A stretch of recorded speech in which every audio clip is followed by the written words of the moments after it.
Hello दोस्तों, नमस्कार। आज है 15 नवंबर। तो आज के एक नए करंट अफेयर में आप सभी का स्वागत है। तो आशा करते हैं कि आप लोग स्वस्थ होंगे, मस्त होंगे।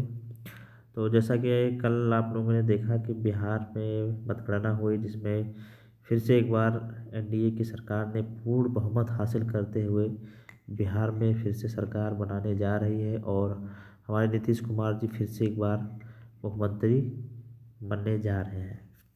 तो भाजपा की बहुत बड़ी जीत हुई है। भाजपा और एनडीए ने मिलकर वहाँ पर बहुत बड़ी जीत हासिल की है। तो चलिए शुरुआत करते हैं आज के पहले सवाल से। आज का पहला सवाल है कि विश्व मधुमेह दिवस कब मनाया जाता है।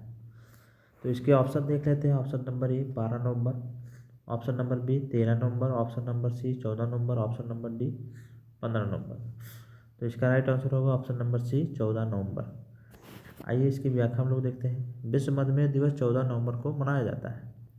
विश्व मधुमेह दिवस 2025 इंसुलिन के खोजकर्ताओं में से एक सर फ्रेडरिक बैटिंग के जन्मदिन 14 नवंबर को मनाया जाता है। जी हाँ, विश्व मधुमेह जो होता है हमारे इंसुलिन हार्मोन्स की कमी के कारण हो जाती है, और इंसुलिन की खोज सर फ्रेडरिक बैटिंग ने की थी, जिन्हीं के जन्मदिन 14 नवंबर की याद में हम मधुमेह दिवस मनाते हैं। कि मधुमेह हम लोग जैसा कि जानते हैं, एक हमारे जिसे हम इंग्लिश में डायबिटीज़ कहते हैं, शुगर भी कहा जाता है, बहुत ही घातक बीमारी होती है। इसमें आदमी के शरीर में इंसुलिन हार्मोन्स की संख्या ज़्यादा हो जाती है, और इसी वजह से वह मधुमेह रोग से ग्रसित हो जाता है। 2025 विषय इसका थीम है मधुमेह और स्वास्थ्य। तो ये लोग हम लोग याद रखेंगे कि 2025 में इसका विषय जो है थीम है मधुमेह और स्वास्थ्य।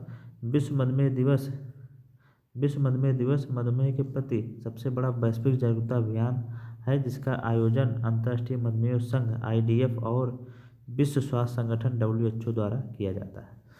तो आज यहाँ पे हम लोगों ने पहला क्वेश्चन डिस्कस कर लिया कि विश्व मधुमेह दिवस कब मनाया जाता है। तो ये हमारे 14 नवंबर को मनाया जाता है। बात यहाँ पर WHO की आई है। तो WHO की, जैसा कि हम लोग जानते हैं, वर्ल्ड हेल्थ ऑर्गेनाइजेशन, इसकी स्थापना 7 अप्रैल 1948 में हुई थी, और इसका मुख्यालय जेनेवा स्विट्जरलैंड में है, और उसके जो हेड हैं वो टेड्रोस अदनॉन जी हैं। तो WHO की स्थापना 7 अप्रैल 1948 को हुई, और इसका हेडक्वार्टर जेनेवा स्विट्जरलैंड में है। तो हम लोगों ने पहला क्वेश्चन डिस्कस कर लिया। अब चलते हैं आज के दूसरे क्वेश्चन पे। हम लोग दूसरा क्वेश्चन देखेंगे। आज के वीडियो का दूसरा क्वेश्चन।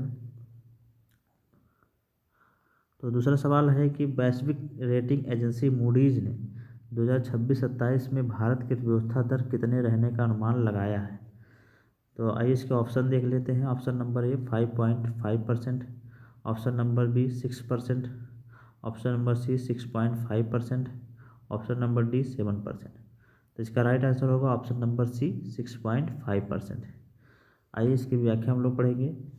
वैश्विक रेटिंग एजेंसी मूडीज ने अपनी ताज़ा ग्लोबल माइक्रो आउटलुक रिपोर्ट 2025-26 में कहा है कि अमेरिकी राष्ट्रपति डोनाल्ड ट्रंप की ओर से उच्च टैरिफ लगाए जाने के बावजूद भारत G20, यहाँ पर G20 होगा, G20 देशों में 6.5% की वृद्धि के साथ सबसे तेज़ी से बढ़ती अर्थव्यवस्था बना रहेगा।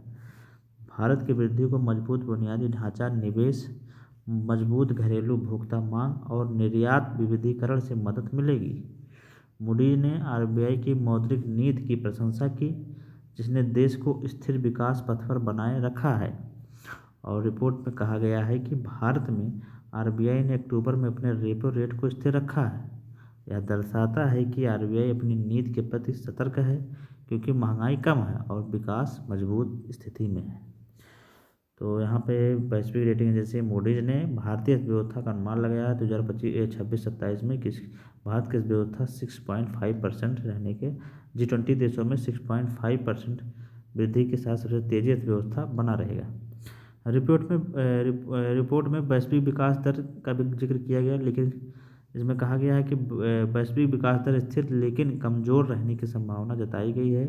इसमें 2026-27 में विकास दर 2.5 से 2.6% रहने का अनुमान लगाया गया है। तो यहाँ पर हम लोगों ने डिस्कस कर लिया आज का दूसरा सवाल। अब चलेंगे हम आज के तीसरे सवाल क्वेश्चन पे। आज का तीसरा सवाल हम लोग डिस्कस करेंगे। आज के करंट अफेयर का तीसरा सवाल। तो तीसरा सवाल है कि किस राज्य में संशोधित भारत नेट स्कीम को पूरे राज्य में लागू किया गया है। तो इसका ऑप्शन देख लेते हैं। Option number A Haryana, option number B Uttar Pradesh, option number C Punjab, option number D Gujarat. तो इसका राइट आंसर होगा ऑप्शन नंबर सी पंजाब। आइए इसकी व्याख्या हम लोग पढ़ लेंगे। हाल ही में पंजाब सरकार ने भारत नेट स्कीम को पूरे राज्य में लागू किया है। यह इस तरह पूरे राज्य में लागू करने वाला भारत का पहला राज्य बन गया है। जी हाँ, भारत नेट स्कीम जो है ये पंजाब अपने पूरे राज्य में लागू कर दिया। इस तरह का यह भारत का पहला राज्य बन गया है जिसने पूरे राज्य में इसे लागू किया है। इस योजना के तहत राज्य के सभी ग्राम पंचायत को हाई स्पीड इंटरनेट से जोड़ा जाएगा। भारत नेट स्कीम एक सरकारी योजना है जिसका उद्देश्य देश के सभी ग्राम पंचायतों को ब्रॉडबैंड कनेक्टिविटी प्रदान करना है, जिसे ई स्वास्थ्य, ई शिक्षा और ई गवर्नेंस जैसी सेवाओं को सक्षम करने के लिए शुरू किया गया है। यह परियोजना पहले राष्ट्रीय ऑप्टिकल फाइबर नेटवर्क के नाम से जानी जाती थी, जिसे 2015 में बदलकर भारत नेट कर दिया गया है। तो यहाँ पर हम लोगों ने जैसा कि डिस्कस कर लिया कि पंजाब सरकार ने हाल ही में भारत नेट स्कीम को पूरे राज्य में लागू किया और इस तरह करने वाले भारत का पहला राज्य बना है।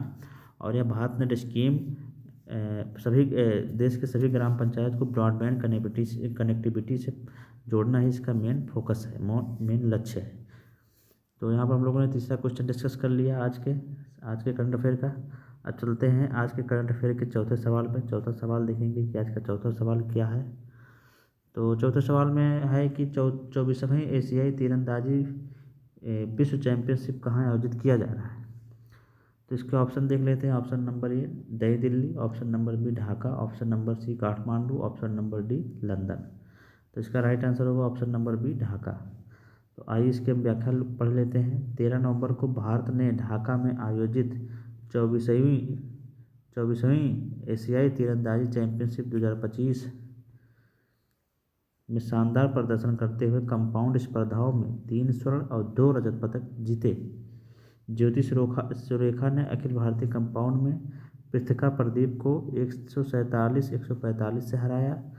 इससे पहले कंपाउंड महिला टीम ने दीपशिखा और ज्योति पृथ्वी ने कोरिया को हराकर स्वर्ण पदक जीता। इसके अतिरिक्त कंपाउंड मिश्रित टीम ने भी अभिषेक वर्मा और दीपशिखा ने बांग्लादेश को 153-151 से हराकर स्वर्ण पदक जीता। इसके अलावा अभिषेक वर्मा और साहिल जाधव और प्रथमेश की कंपाउंड पुरुष टीम ने भी रजत पदक हासिल किया। तो इस तरह हम लोगों ने यहाँ चौथा क्वेश्चन आज के करंट अफेयर का पढ़ा कि 24वीं एशियाई तीरंदाजी चैंपियनशिप का अगर कहाँ किया गया तो ये हमारे ढाका में किया गया था।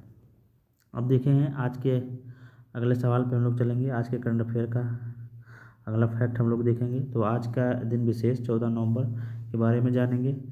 तो जैसा कि हम लोग जानते हैं कि आज 14 नवंबर है, आज बाल दिवस मनाया जाता है। तो बाल दिवस किसके उपलक्ष्य में मनाया जाता है ये हम लोग जानेंगे। आज भारत के प्रथम प्रधानमंत्री जवाहरलाल नेहरू की जयंती है और इन्हीं के उपलक्ष्य में बाल दिवस मनाया जाता है। पंडित जवाहरलाल नेहरू भारतीय उपनिवेश विरोधी राष्ट्रवादी भारत के प्रथम प्रधानमंत्री थे। उनका जन्म 14 नवंबर 1889 को इलाहाबाद उत्तर प्रदेश में हुआ था। 1929 में पंडित नेहरू ने भारतीय राष्ट्रीय कांग्रेस के लाहौर अधिवेशन की अध्यक्षता की, जहां उन्होंने पूर्ण स्वराज की मांग की थी। जी हाँ, हम लोग ने जाना कि 1929 में पंडित नेहरू ने भारतीय राष्ट्रीय कांग्रेस के लाहौर अधिवेशन की अध्यक्षता की, जहां उन्होंने पूर्ण स्वराज की मांग की थी। तो आज 14 नवंबर, जैसे 14 नवंबर को ज़्यादातर बाल दिवस के रूप में हम लोग मनाते हैं और यह पंडित नेहरू जी के ही जन्मदिन के उपलक्ष्य में मनाया जाता है। उनकी रचनाएं हैं an autobiography, the discovery of India. 2 रचनाएं इनकी फेमस है, एन ऑटोबायोग्राफी और the discovery of India. Bharat के प्रधानमंत्री के रूप में उनका प्रसिद्ध भाषण ट्रिस्ट विथ डेस्टिनी था। जी हाँ, हम लोग यहाँ पढ़ेंगे कि भारत के प्रधानमंत्री के रूप में उनका प्रसिद्ध जो भाषण था ट्रिस्ट विथ डेस्टिनी था।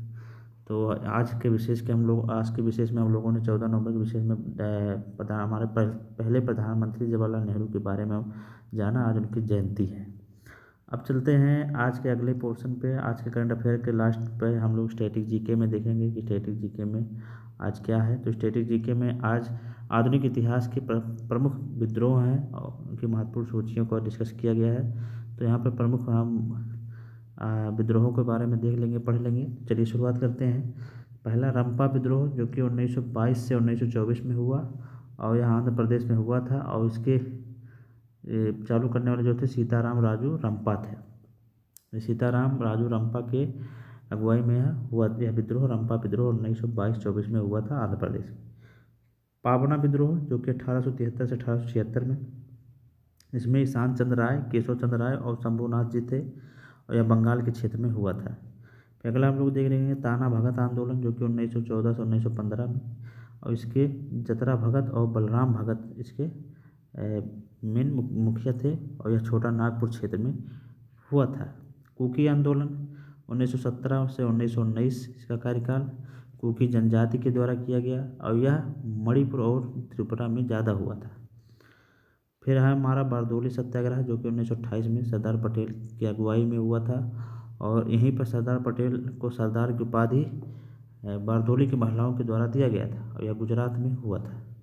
फिर अगला हम लोग देखेंगे एका आंदोलन जो कि 1921 से 1922 में हुआ था। इसमें मदारी पासी ने भाग लिया, इसके नेतृत्वकर्ता थे, और यह हरदोई, बहराइच और सीतापुर जैसे क्षेत्रों में एका आंदोलन हुआ।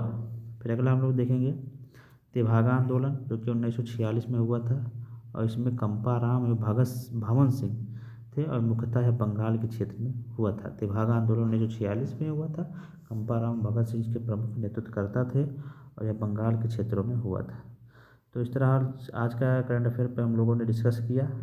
तो आपको यह वीडियो कैसा लगा आप लोग हमारे कमेंट बॉक्स में ज़रूर कमेंट करें, साथ ही साथ अपने दोस्तों को यह वीडियो शेयर भी करें, और हमारे चैनल को सब्सक्राइब करें, ताकि ऐसे डेली हमको यह वीडियो मिलती रहे, उस तरह के करंट अफेयर हम लोगों को उपलब्ध होता रहे।